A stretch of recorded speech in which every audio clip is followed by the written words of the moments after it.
If you are approaching age 65, recently enrolled in Medicare, or helping a parent, the best place to start is with a clear understanding of original Medicare. Today we're focusing on Part A and B, the two main parts of Medicare.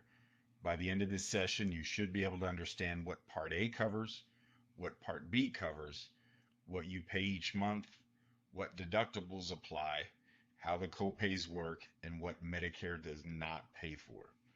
This is designed to be straightforward and practical so you can make decisions with confidence. Medicare is not at all like employer coverage where someone in HR walks you through it and fixes mistakes later.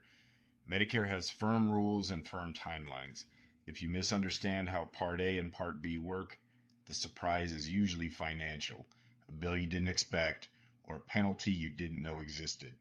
The goal today is to make the rules clear before you need them. Medicare is federal health insurance. It was created in 1965 and is run by the federal government. Because it is a federal program, the core rules are standardized nationwide. That's helpful because it means Medicare is predictable, but only if you understand the structure. Most people qualify for Medicare at age 65. Some people qualify earlier due to certain disabilities or medical conditions that meet federal requirements. There are also residency requirements, and in many cases, work history matter for how Part A is priced. For today, the important point is this. Once you're eligible, Parts A and B follow a defined set of rules. When people hear that Medicare Part A is free, what they're really hearing is that it's premium free for many people. But that only applies if you meet the work requirement. To qualify for premium free Part A at age 65, you generally need 10 quarters of Medicare taxed work. That equals about 10 years. The quarters do not need to be consecutive, they simply need to total 40 over your working lifetime. Now, here's something many people don't realize. If you do not have 40 quarters yourself, you may still qualify for premium free Part A based on a spouse's work record. That can include a current spouse, a former spouse, if the marriage lasted at least 10 years, or in some cases, a deceased spouse. If neither you nor a qualifying spouse has enough work credits, you can still enroll in Part A, but in that case, you would pay a monthly premium. That premium can be several $100s per month, depending on how many quarters you have. So eligibility doesn't just determine whether you can enroll. It determines whether Part A costs zero in premium or becomes a significant monthly expense. That's why work history is one of the first things we verify when somebody approaches Medicare. Original Medicare has two parts, Part A and Part B. Part A is hospital insurance, and it generally applies when you're admitted to the hospital as an inpatient. Part B is medical insurance. It generally applies to outpatient care like doctor visits, tests, outpatient procedures, and preventive services. Understanding which part applies matters because each part has its own costs and rules. Here's a quick map you can keep in your head. Part A is generally inpatient coverage when you're formally admitted. It has a deductible that applies per benefit period and can include daily copays depending on the length of a stay. Part B is generally outpatient medical coverage, doctor visits, specialists, tests, and procedures. Part B has a monthly premium, an annual deductible, and then typically an 80-20 split. We'll keep coming back to this map as we walk through costs. A lot of confusion can be clarified with one question. Were you admitted to the hospital or not? If you are formally admitted as an inpatient, you are generally under Part A. If you are treated but not admitted, even if you're in a hospital building, that is generally outpatient care, which is Part B. That difference determines which deductible and which copay structure applies. Part A covers inpatient hospital care, and it also covers a few related categories: short-term skilled nursing after a qualifying hospital stay, hospice care, and limited home health under certain conditions. The key thing to know is that Part A coverage is structured. It has a deductible and it has its day-based limits and copays depending on how long care lasts. Before we get into the daily copays, Part A starts with the deductible. It's the amount you pay when you're admitted as an inpatient before Medicare begins paying.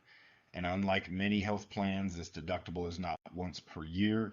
It is tied to something called a benefit period, which we'll define next. In 2026, the Part A hospital deductible is $1,736.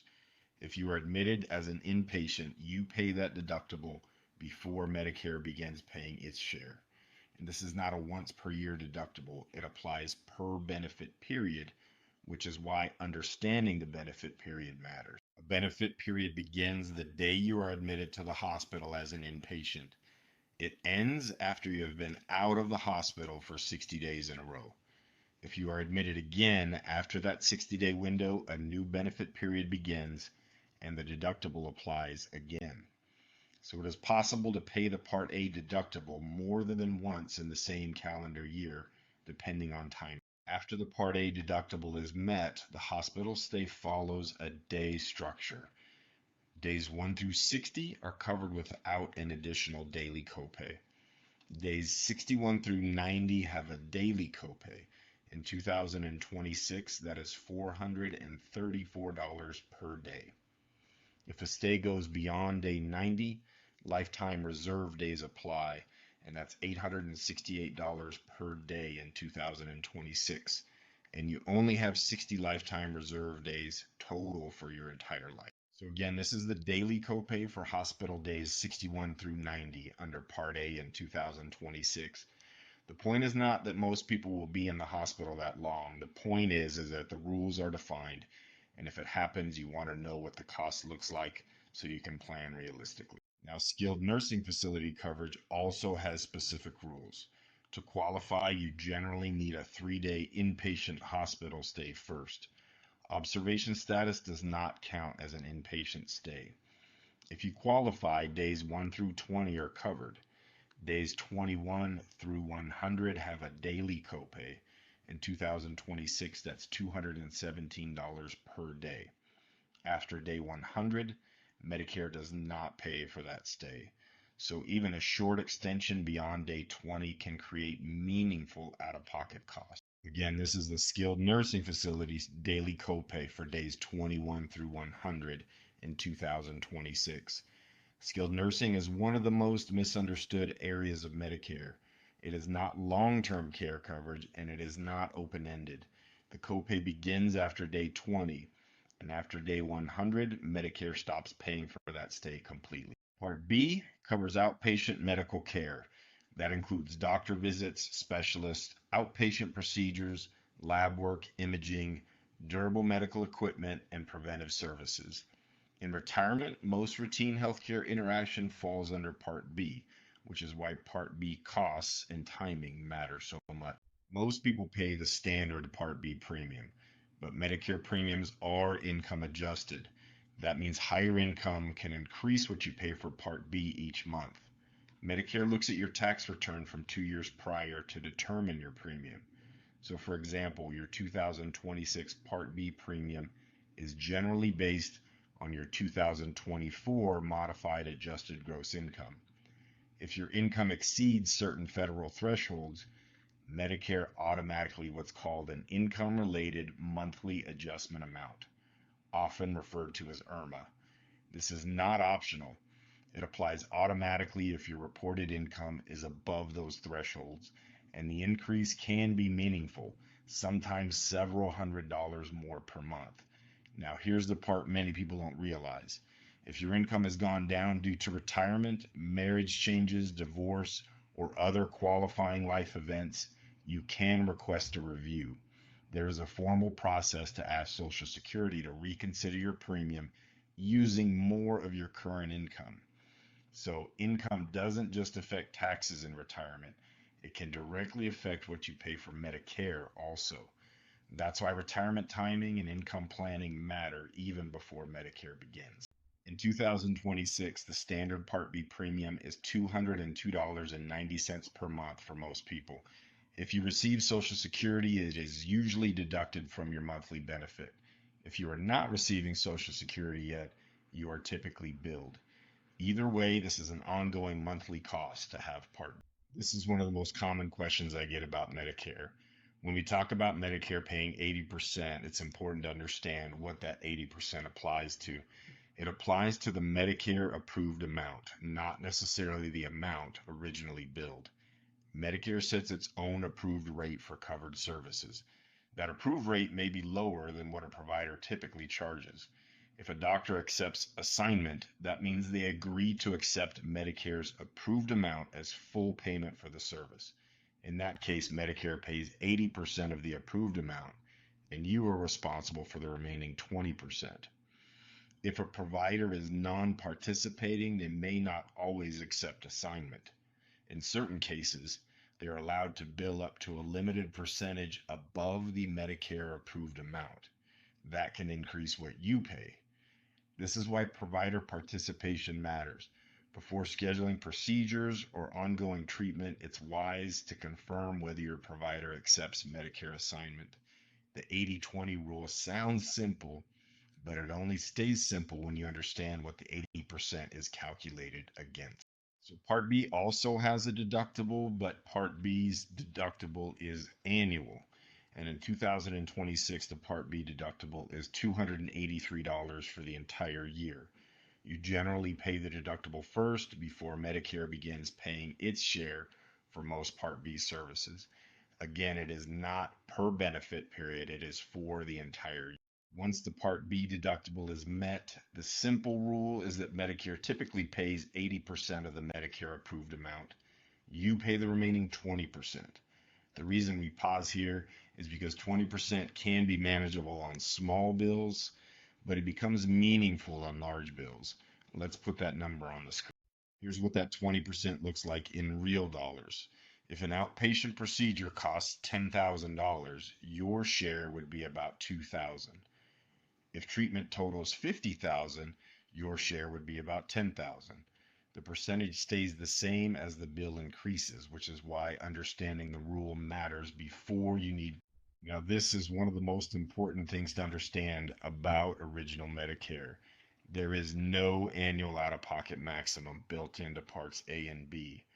That means there is no cap that automatically stops your cost sharing for the year. If you have a high cost year, your share continues according to the deductibles and the 20%. People sometimes say Medicare is free, and that is not accurate. Part A may be premium free for many based on their work history, but Part A still has a deductible and daily copays in certain situations. Part B has a monthly premium, an annual deductible, and 20% cost sharing. So Medicare helps with the bill, but you still pay a part of the cost. Medicare does not start the same for everyone. If you are already receiving Social Security benefits before you turn 65, you are typically enrolled in Part A and Part B automatically. Your Medicare card is mailed to you before your 65th birthday, and coverage begins without you having to take action. However, if you are not receiving Social Security yet, which is increasingly common, you must enroll yourself. Medicare will not automatically activate. You must apply during your initial enrollment period. If you miss that window and you don't have qualifying employer coverage, two things can happen. First, your coverage can be delayed. Second, a late enrollment penalty may apply. For Part B, that penalty increases your monthly premium and can remain in place for as long as you have Medicare. So this is not just a paperwork detail. Knowing whether you are automatically enrolled or whether you must actively enroll is one of the most important timing checkpoints in Medicare. Original Medicare does not cover everything.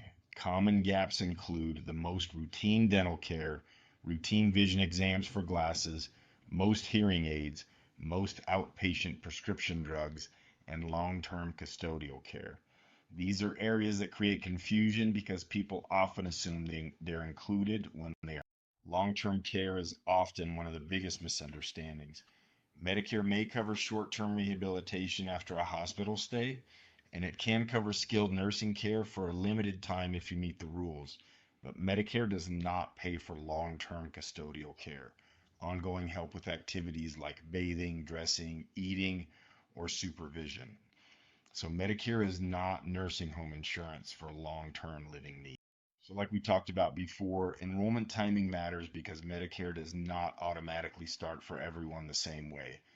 For most people, there's a 7-month initial enrollment period around age 65, 3 months before your birth month, the month of your birthday, and then 3 months after. If you miss the timing without qualifying coverage, you can face delays and penalties. We'll go much deeper in this on the next video, but I want you to remember the big idea. Timing rules are real, and when timing is handled incorrectly, the impact is usually cost. For example, delaying Part B without qualifying coverage can trigger a penalty. That penalty increases your monthly premium, and it can be permanent. So even small timing mistakes can add up over the years.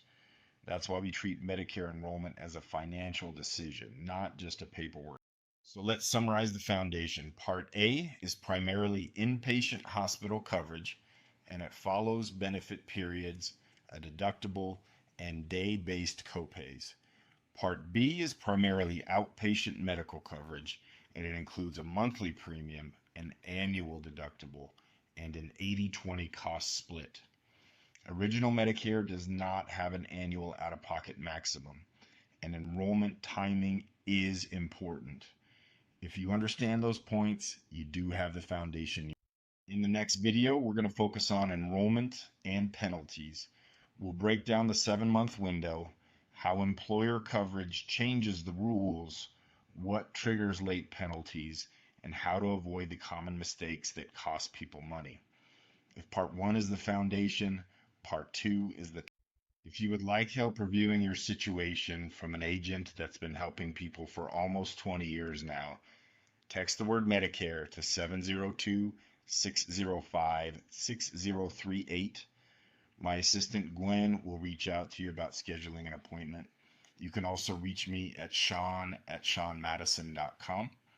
We'll confirm your timing, walk you through the costs that apply to you, and make sure you clearly understand what Medicare will and won't pay for. If you prefer, you can also find my website and additional resources in the description of this video. Take your time, review the information carefully, and when you're ready,